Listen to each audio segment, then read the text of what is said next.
آرتمیس نخستین بانویی بود که فرمان دریاسالاری خود را از سوی خشایارشاه هخامنشی دریافت کرد. برای آشنایی بیشتر با آرتمیس تا آخر ویدیو با ما همراه باشید. آرتمیس یکم ملکه هالیکارناس در ساتراپی کاریا و فرمانده بخشی از نیروی دریایی ایران در دومین تهاجم ایرانیان به یونان در زمان لشکرکشی خشایارشا شاهنشاه هخامنشی در 480 سال پیش از میلاد به یونان بود.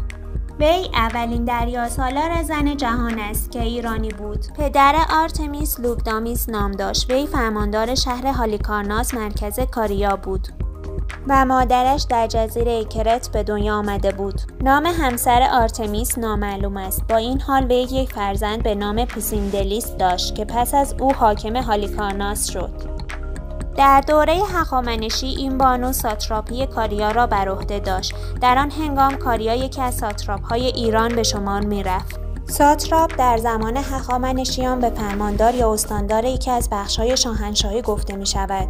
تاریخ نویسان یونان او را در زیبایی و برجستگی و متانت سرآمد همه زنان آن روزگار نامیدند. هرودوت که خود از اهالی هالیکارناس بود، حیرت و شگفتی خود را از شرکت این بانو در جنگ‌های ضد یونان پنهان نکرده است.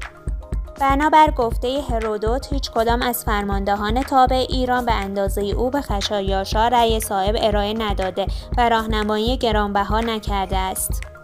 آرتمیس در نبرد آرتمیزیوم و سالامیس که بین نیروهای دریایی ایران و یونان در گرفت شرکت داشت.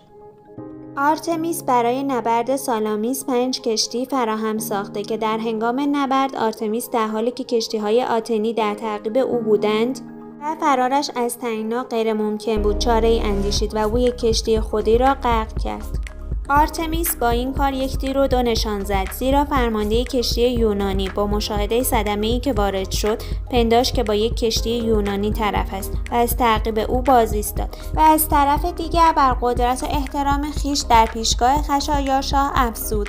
در جنگ بین ایران و یونان مردم کاریا از ایران پشتیبانی کردند، زمانی که یونانی‌ها سرانجام از پیشرفت ایرانیان در خاک یونان جلوگیری کردند به تنبیه کاریایی‌ها پرداختند. مردان را کشتند و زنان را به بردگی بردند. مقرر شد که این زنان بایستی تا ابد باری به دوش بکشند.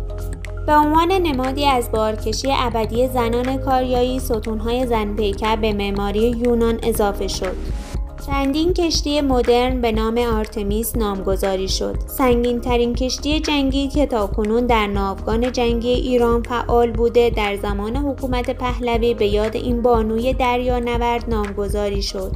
ناوشکن HMS اسلوس را محمد رضا پهلوی شاه ایران در سال 1345 از بریتانیا خریداری کرد و آن را ناوشکن آرتمیس نامگذاری کرد. نام قبلی کشتی فرابر یونانی آرتمیس بود.